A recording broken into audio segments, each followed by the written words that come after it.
Hello, everyone, and welcome to another episode of the Change Your Game with GTD podcast. My name is Todd Brown, and I'm here with Robert Peak. Hello. Our purpose in this podcast is to provide you with some thoughts and some approaches for getting the most out of the GTD methodology. And if you do that, what that's going to mean is that you live in more stress-free ways, you get more of the right things done, and you're able to shut off from work when that's appropriate.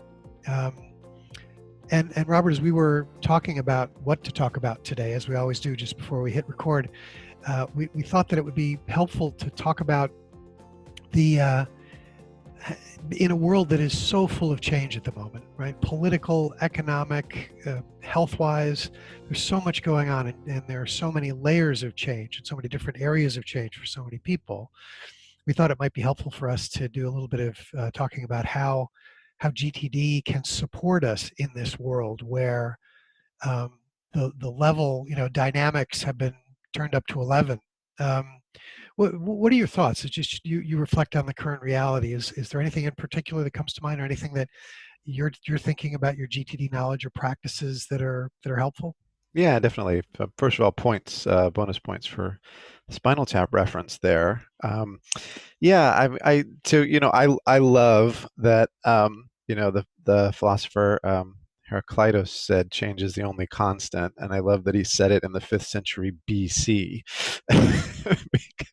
because we're still quoting it. And I think. The interesting thing about uncertain times is, or certain situations in life that create uncertainty, is that often we can tire of them, but they won't tire of us. So it's sort of like here we still are dealing with change, dealing with uncertainty.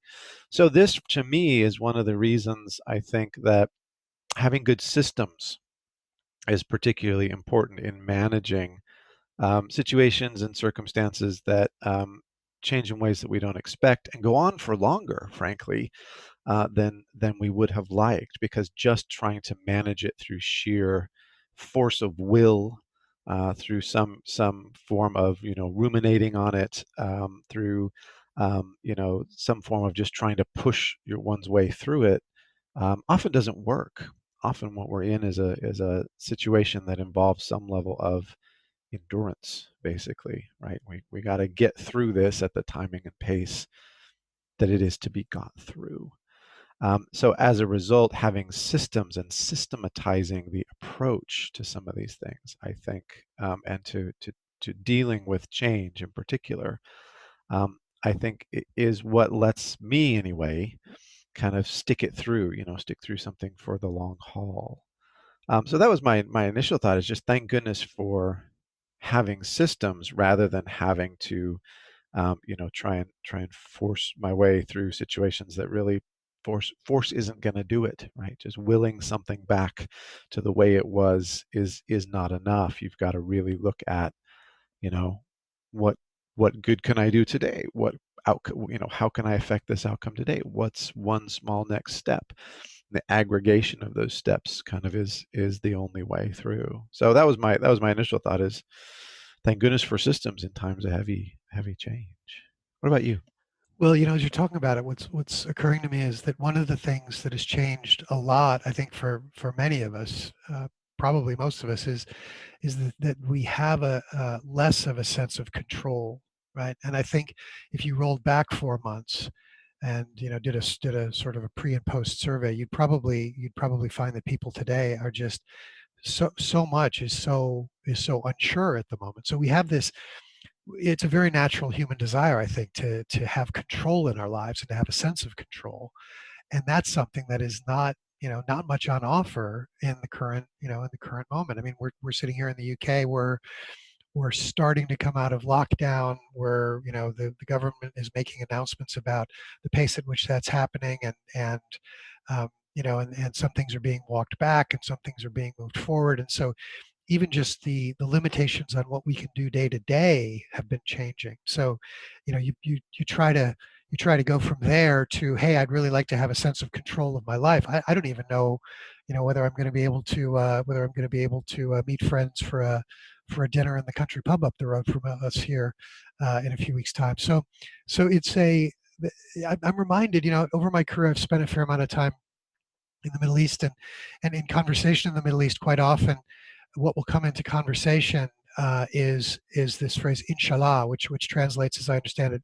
basically to "if God wills it." Right, and I think that's a really important reminder for me that we want to have a sense of control. We in a certain sense, as I say, I think we believe that we need a sense of control, and that at the same time, it's in moments like this that it becomes clear to us what the limits really of our control are. How much control we have over our world. All that said, I think what you've brought up there is really important. In a sea of insecurity or indecision or lack of control, I find it fascinating how not just productive, but in some ways quite comforting, the question, "What's the next action?" can be, right? And I know we talk about this all the time. It's sort of one of the basic, GTD 101 questions. What's the next action? But it can get us out of that. Um, it can get us out of all kinds of things. It can get us out of worry. It can get us out of indecision. It can get us out of a sense of hopelessness. It's fascinating to me, especially in times like this, how powerful that one question can be. My situation is what my situation is, right? Um, and it may not be in the situation that I want to be in, but an interesting question is, I find, okay, it is what it is. What's the next action? What are you going to do to change the situation, or to do what you can do to adapt to the situation if changing the situation is not on offer? Yeah, What do you yeah. think?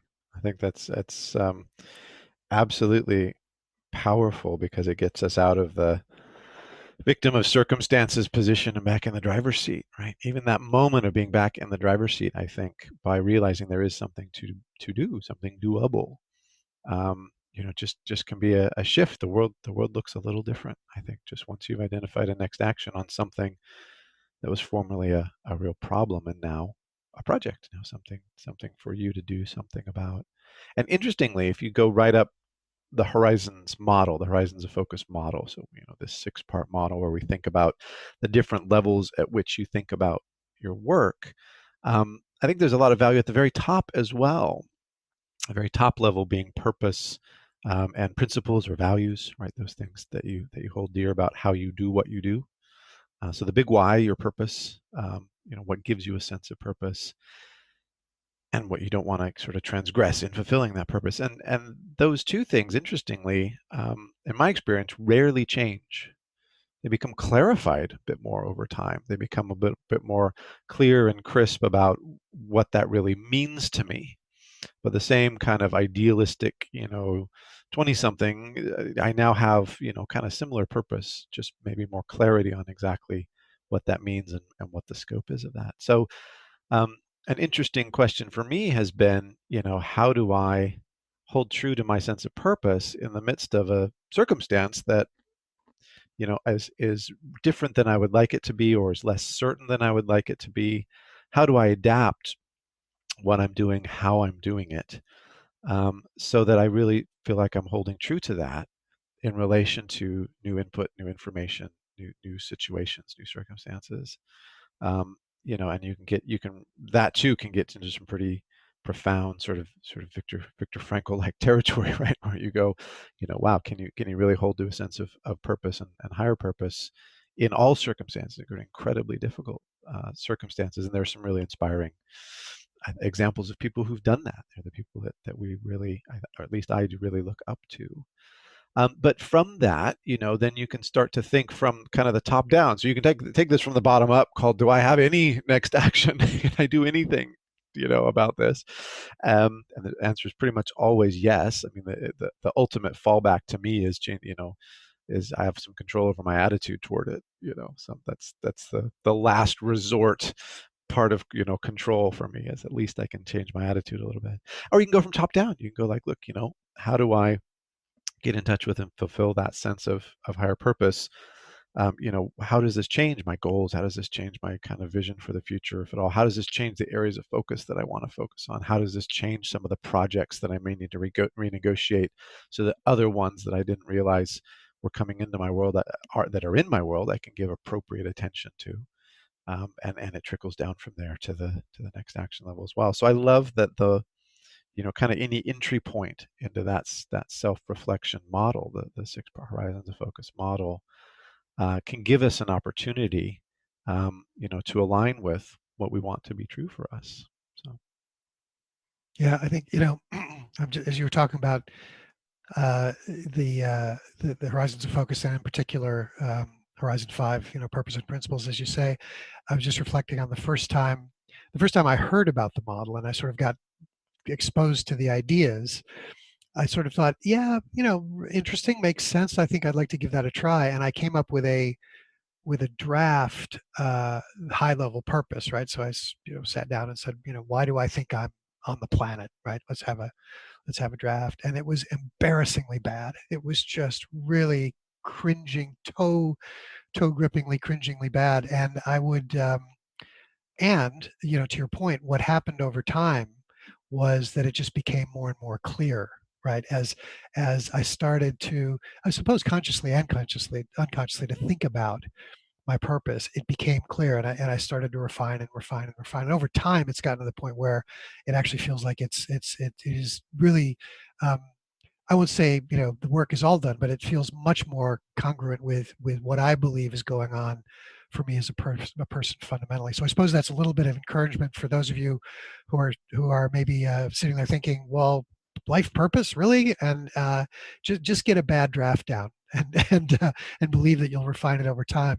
I think, though, you're right. It's an interesting one. This, um, one of the other things that I reflect on after however many weeks we've been in lockdown now is that the what's become much more clear to me is what the requirements are. And when I say requirements, I mean, what do I really need to have to live a satisfied life? And that's become clear in a bizarre way because of the lack of some things which I normally would have said, well, yeah, that seems quite important to me. And it's only now in a position where I've really had to, in many ways, strip my life back to some core things, that it becomes clear that a lot of those things which felt important then, now in retrospect, don't really feel that important. I don't know. Have you had any experience like that as well? That yeah, lockdown leads to clarity. There's a absolutely. No, I absolutely have, and there have been various moments in my life where there's been major game changing, life changing input. So I'd be curious for you, if you as you reflect on those moments where circumstances changed significantly in your life, what your kind of strategies were for getting a handle on that, all the GTD. But one of them for me, as I reflect on that, is just as you said, creating space. I would call it.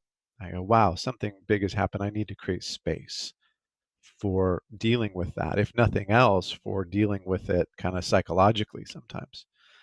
And so, how do I create space? Well, the beauty of the GTD system is it shows you kind of all the things you're filling space with at the moment, right? It's all there, all the space fillers, the big rocks, the small rocks, everything in the jar is there. So if you want to clear some of the jar, you have a really good inventory to go to. And so the first thing I look at is the project level, and just look at, right, what projects do I renegotiate?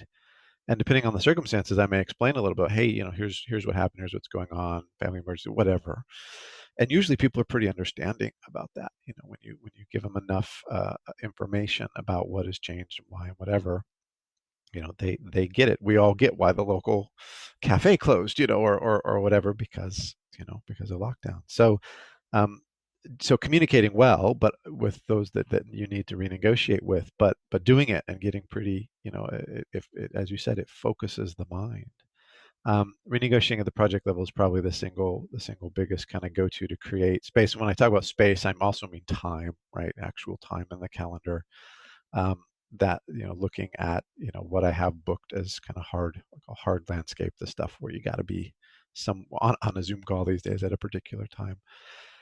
So creating room for what's new, um, and recognizing that there's also going to be an impact where, given all of this, actually what I need sometimes is more time to stare into space, more stare out the window time than usual to integrate the experience and the newness of it, and to have time to think and reflect on what this means and all of that. So um, sometimes in a real kind of acute crisis type situation, the answer is get busier. But very often, at some point for me, there needs to be a moment where I go, look, I need to create space to integrate this experience, and to deal with what's new. So that's been me. I'm curious for you if you reflect on a time or two when major stuff has changed. What are your go tos on a practical basis to cope with it in relation to your system? I don't have. I think your example is a brilliant one, and I think that the project, the list, this kind of what are the outcomes I'm working to achieve in the next 12 months or so. That it can provide, both. It's as I reflect on it, the power of it is I think foundational to everything that we do in GTD. It's a very important idea, and the benefit of it I think is interesting, both in somehow in conscious and subconscious ways. The fact, and we go back right now to one of the really basic ideas of GTD, which is that we've got an external system, right? So we've got a system which has all of our commitments in it, and it is something that we review regularly. And most people don't really feel the need to be looking at their projects list on a daily basis. For most people, that's just way overkill, right? That's too often. So, on average, probably most people during the weekly review, once a week when they're sort of going through everything, is the time when they look through the projects list. But as I think about it, it's by having it's by being clear about those projects, having them in a system which I know I'm going to review, and I know, interestingly, that I have reviewed, right? That I think that the pull of the project starts to become, um, it starts to become, in some ways, in a really interesting way, a bit subconscious, right? In other words, because I've reviewed the system, and because I've and I know I will again, it creates this kind of this subconscious tension in instances where I know that I'm not really moving forward on these projects in the way that I would like, or alleviates that kind of subconscious tension when I realize actually that project is fine, right? I'm clear what the next action is. The next action's there. Maybe it's been there for quite a while, and it doesn't feel like something that in the current world is hugely has huge urgency behind it.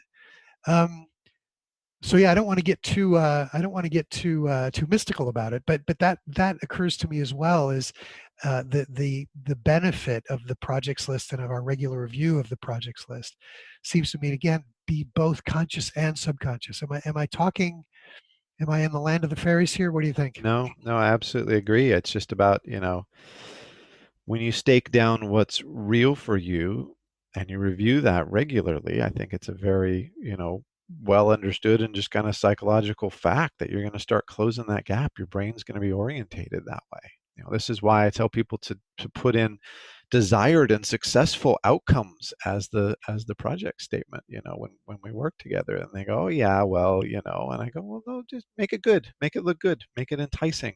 You're going to be looking at it once a week for however long it takes to get it done. And your brain, when you tell your brain here's the task, it very, dutifully marches away in its thought process about how to fulfill that task. And if it's stated in the negative, it's going to start giving you negative possibilities. So I absolutely think how we externalize and relate to the stuff we've externalized, is very real and very tangible. People don't go into board meetings going, right, how are we going to decrease our stock value this time? It's like let me give you your best thoughts on how we can reduce shareholder value here today, right? You don't prime the pump that way. You don't prime the pump with a bunch of mud. So no, I absolutely agree. I don't think it's fluffy at all, but that getting real with what is, what you want, and what you don't want anymore, what is no longer important. So that stuff's not something that's recycling back on you weekly in an unhelpful way, draining brain brain juice, as it were. I think that's very, very important. So if, I think we're not the only ones facing a bit of change and uncertainty. If we were to kind of send people off with one or two sort of top tips, as it were, or things that they, as either a beginning or a journeyman GTD practitioner, could do to help gain a little more of that sense of control over what is controllable. What are your thoughts on what we could give people to kind of go away and try? I'll tell you what, why don't I talk to the folks who are fairly new to GTD, and how about you talk to the more advanced folks. Great. I guess if you're new to GTD, or you're maybe this is the first you're hearing of it, right? Maybe somebody's forwarded you this podcast. What I would say is, keep in mind a couple of core ideas that I think are going to be very helpful. The first is, if it's on your mind, it's very unlikely to be moving forward, right? So one of the best practices is start to get in the habit of getting things out of your mind. That's really important. So anytime you identify something where you'd say, you know what, I'd really like the world to be different, then get that idea out of your head, get it down on paper.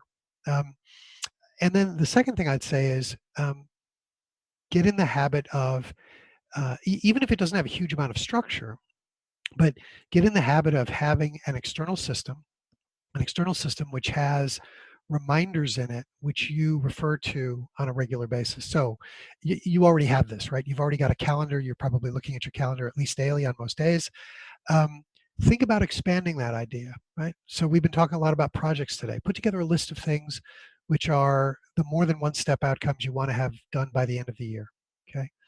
Um, and make that a discrete part of your external system. Whatever technology, do it on paper, do it in whatever digital tool, do it online, whatever works best for you.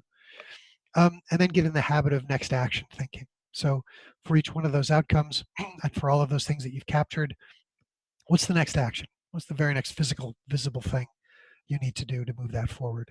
Um, that's kind of your 3-minute introduction to GTD and some of the core ideas that I think would be helpful in the current environment. What are you going to do to talk to? What are you going to say to the folks who are more experienced GTDers? Well, there's no moves but the basic moves, but there's some ways to think about and relate to some of the basics that might help. So if you're doing GTD, you're doing mind sweeps, you're getting stuff out of your head already. By mind sweep, we just mean you're sitting down with some kind of recording implement, a piece of paper or a Word doc or whatever, and answering the question, what has your attention? I would encourage you all to do that with particularly the focus on what's uncertain right now in mind. You just go, all right, based on the current climate, what am I kind of worrying about? What's niggling away at me? What is this? And start to get that out. That in itself is mildly therapeutic, but that's only step one.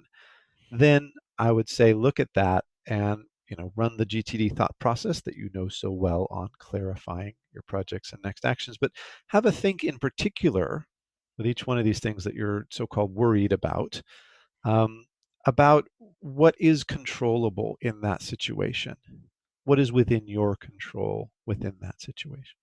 And what is within your control within that situation is necessarily kind of the project is the outcome that you're wanting to go toward, right? So I'm sure you can think of examples of people and situations that are not within your control, but you found some element that is actually something where you can affect some form of positive change, where you do have some desired outcome within this that is 51% believable, that is reasonable, that you could actually influence that outcome. So that's thing one is do a mind sweep, get your worries out, turn your problems into projects. And then thing two is probably your system's going to be a little overloaded at that point. If you do, it's very possible that there's more there to do than one human being should be expected to do. And so getting the stuff that's real, that's in there, out is going to create some pressure. And the way to alleviate that pressure is to then renegotiate some of those things you thought were important, that in reality, some of these things that were worries are going to edge out, or are going to edge out in order to create a system that is reasonable for one person to live within. And renegotiate those things, renegotiate them well and consciously and kindly with others or with yourself. Get them into someday maybe, get them into projects deferred, get them into a calendar item for October to review. Is it time to pick these things back up? but get them out of your active system and get real with those things that are within your control to start to alleviate any of the concern around what's changed. Those are my thoughts. Great stuff. Thank you, Robert. And thank you all for joining us for this week's Change Your Game with GTD podcast. It occurs to me we've had Viktor Frankl, we've had Heraclitus, and we've had Spinal Tap. So we've ranged the big three, all over the big three right there, all over the intellectual landscape. Hope you found this helpful. If there's anything that we can do to help you on your GTD journey, please do let us know. You can find us at www.next-action.co.uk. We very much do requests. So if you have anything in mind that you'd like us to talk about in one of these podcasts, please do get in touch. Thanks again. Be safe, be well, and we'll talk to you next time. Bye for now.